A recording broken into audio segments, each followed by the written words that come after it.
Newton's three laws. They deal with force, right? Well, I'm here to change that conception.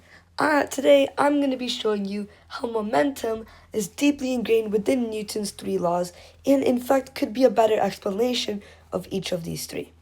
So, without further ado, let's move on to the video. So, let's talk about first momentum in Newton's first law. Well, what is Newton's first law? Newton's first law is an object at rest. So if I have an object over here, it's gonna stay at rest unless I have an external force. Now, this means that as long as any force isn't applied, nothing's gonna happen to the object. But let's reframe our reference. If it stays at rest, that means the velocity is equal to 0. And what is momentum? Mass times velocity. So this means the momentum is 0 for a closed system. And that's how momentum connects to the first law. Anything in a closed system, the total sum of all momentums will be 0 unless there's an external force which causes motion in that system. Then that momentum will be the force times time. So that is the first law, how momentum directly relates, but that's not the only thing we can tell from momentum being in the first law. What if that object is moving? Because that's the second part of this law. If an object is moving, it stays moving until something changes it. And that means that since it has constant velocity, momentum is constant. And that means, and since that's there, it doesn't matter how much force it does matter how much force. What am I saying? It doesn't matter what the velocity is. The momentum only changes if the velocity changes. As long as the velocity stays constant, the momentum stays constant. So this is in reality a slightly more general term, and this helps us realize one main point. Momentum is constant in a closed system. Well, that's one law. What about the other two? Over here, I have Newton's second law.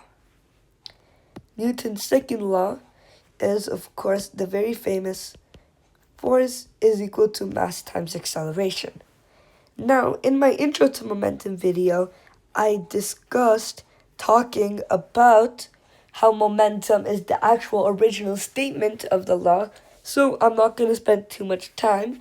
Instead, you should go watch that video, and when you come back to this video, or you can finish watching this video, I can show you some new connections that arise from momentum's second law, and Newton's second law and momentum. So, basically, let's look at what Newton's first law originally said. Force is proportional to momentum. But that means if force changes, then momentum changes. But we know that we can always alter the amount of force we have on the object. So what does this tell us? This means that force is the one that changes momentum.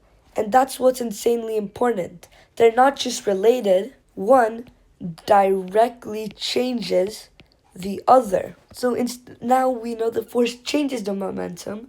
This also creates the foundation for something else. Impulse. Now, since force changes momentum and we showed that momentum is force times time, that means we can have delta P is equal to force times the change in time. And this delta P quantity is impulse.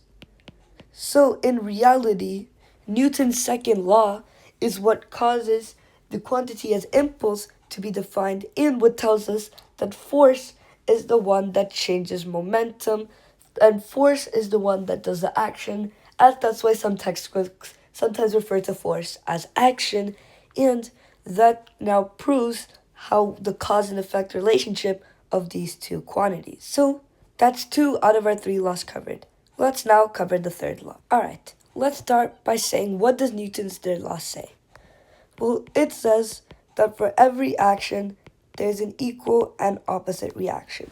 So the force of object 1 and object 2 is equal and opposite to the force of object 2 on 1. Now, let's combine this with our other laws. Since force changes momentum, this means that there will be equal and opposite changes in momentum. And do you know what happens to equal and opposite changes in momentum or in any quantity and they add up? Well, that becomes 0. And that is exactly what is the biggest reason why all of this happens.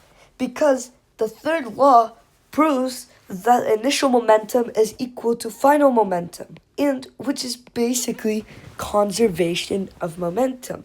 Now, if you're a little confused on the terms conservation of momentum, impulse, and other stuff, I will be making more videos about these different quantities, but what I do want you to know first is that these quantities all come from Newton's three laws. But what does the story paint in full?